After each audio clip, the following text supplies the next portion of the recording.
Suicide करने की जगह मैंने एक प्लान बनाया और कुछ बच्चों को इधर हॉस्टेज रखा है। ना मैं टेररिस्ट हूँ, ना मेरी बहुत बड़ी पैसों की डिमांड है। कुछ भी पैसों की डिमांड तो है ही नहीं, इमोरल तो बिल्कुल भी नहीं है। सिंपल कॉन्वर्सेशंस करने हैं और जिसके लिए मैं इन बच्चों को हॉस्टेज लिया है। मुंबईच्या पवई परिसरात रोहित आर्या या व्यक्तीने 17 जणांना ओलीस ठेवल्याची थरारक घटना गुरुवारी घडली। रोहित आर्या याने 17 मुलांना सरकारी जाहिरातीसाठी ऑडिशनच्या नावाखाली पवईच्या RA स्टुडिओमध्ये बोलावलं होतं आणि त्यांना ओलीस ठेवलं। अखेर मुंबई पोलिसांनी त्याच्या छातीत गोळी मारून त्याचा एन्काउंटर केला। पण पवईत मुलांना ओलीस ठेवणारा रोहित आर्या नेमका कोण आणि शिक्षण विभागाशी त्याचं नेमकं कनेक्शन काय, जाणून घेण्यासाठी पहा हा सविस्तर व्हिडिओ। रोहित आर्या कोण? रोहित आर्या हा मूळचा पुण्याचा रहिवासी होता। पुण्यातील एका समाजसेवकाने ऑगस्ट 2024 मध्ये सोशल मीडियावर पोस्ट शेअर केली होती। त्यात त्यांनी म्हटलं होतं की कामानिमित्त नवी पेठेत गेलो असता एका व्यक्तीला अत्यावस्था अवस्थेत रस्त्याच्या कडेला पडलेलं मी पाहिलं। त्या व्यक्तीला रुग्णालयात दाखल करण्यात आलं। त्याच्या खिशात एक कागद सापडला असून यातून तो गेल्या महिन्याभरापासून सरकारच्या विरोधात उपोषणाला बसल्याचं त्याला कळालं। या पोस्टमध्ये ज्या व्यक्तीचा उल्लेख होता तो रोहित आर्या होता। रोहित आर्या करके जो एक प्रोजेक्टर था उसका मेरी शाला सुंदर शाला, तो 2024 में अगस्त में उनका वो प्रोजेक्ट रन हुआ था, मगर उनका कोई मुआवजा मिला नहीं था। दीपक केसरकर जो शालेय शिक्षण मंत्री थे वो सिर्फ उनको आश्वासन दे रहे थे मैं आपको सब एक करके दूंगा, मगर वो नहीं किया, इसलिए वो नैराश्यमय हो गए और उसके वजह से उन्होंने आज जो गलत तरीका चुना है और उसके वजह से पूरे महाराष्ट्र को आज किधर तो कुछ तो सहन करना पड़ा है। रोहित आर्याने सुरू केलेले स्वच्छता मॉनिटर हे अभियान नेमकं काय होतं? प्रोजेक्ट लेट्स चेंज या प्रकल्प रोहित आर्याने 2013 पासून सुरू केल्याचा उल्लेख स्वच्छता मॉनिटर या वेबसाईटवर आहे। याच वेबसाईटवर स्वच्छता मॉनिटर या अभियानाची ही माहिती आहे। 2022च्या सुमारास हे अभियान सुरू करण्यात आलं होतं। वेबसाईटवरील माहितीनुसार या अभियानात शालेय विद्यार्थी हे स्वच्छता मॉनिटर असतील। सार्वजनिक ठिकाणी कचरा टाकणाऱ्या किंवा थुंकणाऱ्यांना थांबवून त्यांची चूक निदर्शनास आणून द्यायची हे त्याचं उद्देश होतं। ही चूक निदर्शनास आणून दिल्यावर अस्वच्छता करणाऱ्यांना चूक दुरुस्त करण्याची विनंती करायची।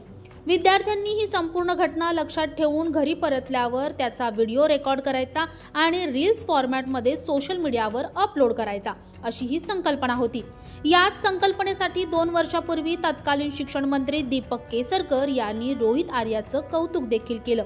यूट्यूबवर हा व्हिडिओ अपलोड करण्यात आला होता। स्वच्छता मॉनिटर अभियान आणि इतर कामाचे 2 कोटी रुपये शिक्षण विभागाने थकवल्याचा आरोप रोहित आर्यांनी केला होता।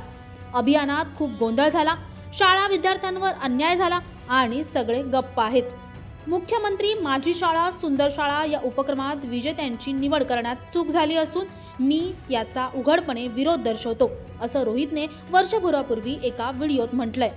पण पवईतील जो काही प्रकार घडला याच्यात रोहित आर्याचं नेमकं म्हणणं काय होतं हे पाहू। मैं रोहित आर्या, सुसाइड करने की जगह मैंने एक प्लान बनाया और कुछ बच्चों को इधर हॉस्टेज रखा है। मेरे कुछ ज़्यादा डिमांड्स नहीं है, बहुत सिंपल डिमांड्स है, बहुत मॉरल डिमांड्स है, बहुत एथिकल डिमांड्स है। और मेरे कुछ सवाल है, मुझे कुछ लोगों से बात करनी है, उनको सवाल पूछने हैं, उनके जवाब पर अगर मुझे काउंटर क्वेश्चन है तो मुझे काउंटर क्वेश्चन पूछना है, लेकिन मुझे ये जवाब चाहिए। मुझे दूसरा कुछ नहीं चाहिए। ना मैं टेररिस्ट हूँ, ना मेरी बहुत बड़ी पैसों की डिमांड है। कुछ भी पैसों की डिमांड तो है ही नहीं, इमोरल तो बिल्कुल भी नहीं है। सिंपल कॉन्वर्सेशंस करने हैं और जिसके लिए मैं इन बच्चों को हॉस्टेज लिया है। ये मैंने एक प्लान के तहत ही हॉस्टेज लिया है। लेट्स चेंज 4 मैं सच में करने वाला हूँ। अगर जिंदा रहा तो मैं करूँगा, अगर मैं मर गया तो कोई और करेगा, लेकिन होगा ज़रूर। इन्हीं बच्चों के साथ होगा अगर इनको हार्म नहीं होता है तो, because the slightest wrong move from your end will trigger me कि मैं ये पूरा जगह को आग लगा दूँ और उसमें मर जाऊँ। मैं मर जाऊँ या नहीं मर जाऊँ, बच्चे अननेसेसरी हर्ट होंगे, ट्रॉमाटाइज डेफिनेटली होंगे। उसके ऊपर कुछ होगा तो मुझे पता नहीं। उसका जिम्मेदार मुझे ना गिना जाए, उसका जिम्मेदार उन लोगों को गिना जाए जो अननेसेसरी ये ट्रिगर कर रहे हैं, जबकि एक नॉर्मल कॉमन पर्सन सिर्फ बात करना चाहता है। मेरी बातें ख़त्म होने के बाद मैं खुद ही बाहर आऊँगा। मैं अकेला नहीं हूँ, मेरे साथ और भी लोग हैं, कई सारे लोगों को ये परेशानियां है और ये मैं सल्यूशन देने वाला हूँ सिर्फ बातें करके. Please do not trigger me to do some harm to anybody. यानंतर दीपक केसरकरांनीही आपली प्रतिक्रिया दिली आहे. केसरकर काय म्हणाले?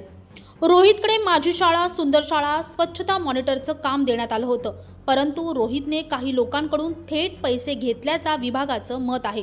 हे प्रकरण रोहितने शिक्षण विभागातील अधिकाऱ्यांशी बोलून सोडवलं पाहिजे होतं, असं केसरकर म्हणाले.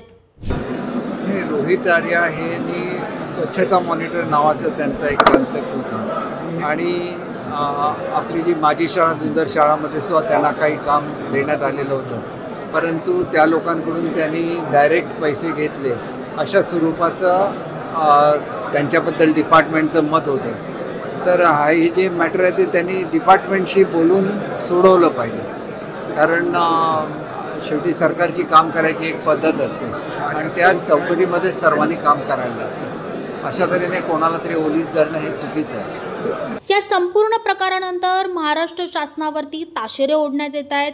त्यांच्या कारभारावरती अनेक आरोप केले जात आहेत. पण यानंतर महाराष्ट्र शासनाने एक प्रेस नोट जारी केली आहे. यात काय म्हटलंय आपण पाहूयात. रोहित आर्या यांच्या अप्सरा मीडिया एंटरटेनमेंट नेटवर्कद्वारा राज्य सरकारचा प्रोजेक्ट लेट्स चेंज राबवला जात होता. ओलीस नाट्य आणि नंतरच्या घटनाक्रमानंतर याबाबत चांगली चर्चा सुरू झाली. त्यानंतर आता शासनाने उपसचिव तुषार महाजन यांनी एक निवेदन काढून शासनाची बाजू प्रसिद्ध केली आहे. या निवेदनात असं म्हटलंय की रोहित आर्या यांनी प्रोजेक्ट लेट्स चेंज अंतर्गत स्वच्छता मॉनिटर 2024-25 या उपक्रमात पुन्हा एकदा राज्यातील सर्व शाळांमध्ये राबवण्यासाठी लागणाऱ्या खर्चास मान्यता देण्याची विनंती केली आहे. मात्र हा प्रस्ताव शासनाच्या विचाराधीन असताना त्याच्या खासगी कंपनीच्या वेबसाईटवर या उपक्रमामध्ये सहभागी होण्यासाठी आपल्या संस्थेकडून शासनाच्या मान्यतेशिवाय परस्पर नोंदणी शुल्क आकारलं जात असल्याचं शासनाच्या निदर्शनास आलं होतं, असं या निवेदनात म्हटलं आहे. हे लक्षात आल्यानंतर शासनाकडून त्यांना काही गोष्टी कळवण्यात आल्या होत्या. या उपक्रमामध्ये सहभागी होण्याकरता शाळांकडून जमा केलेली रक्कम शासकीय खात्यात जमा करण्याची कार्यवाही करण्यात यावी. यानंतर शाळांकडून कोणतेही शुल्क आकारणार नाही असे हमीपत्र घेण्यात यावे. ही कार्यवाही पूर्ण झाल्यानंतर स्वच्छता मॉनिटर 24-25 अंतर्गत उपक्रम राबवण्याकरता अप्सरा मीडिया एंटरटेनमेंट नेटवर्क या संस्थेचा प्रस्ताव शासन सादर करावा असं सांगण्यात आलं होतं. मात्र प्रस्तुत प्रकरणी रोहित आर्या यांच्याकडून अपेक्षित माहिती प्राप्त न झाल्यामुळे पुढील कार्यवाही करता आलेली नाही असं शासनाच्या वतीने सांगण्यात आलंय. आता या प्रकरणात पुढे नेमकं काय होणार आहे हे आपण जाणूनच घेऊयात. तोपर्यंत नवशक्ती यूट्यूब पेजला लाईक, शेअर आणि सबस्क्राईब करायला विसरू नका. धन्यवाद.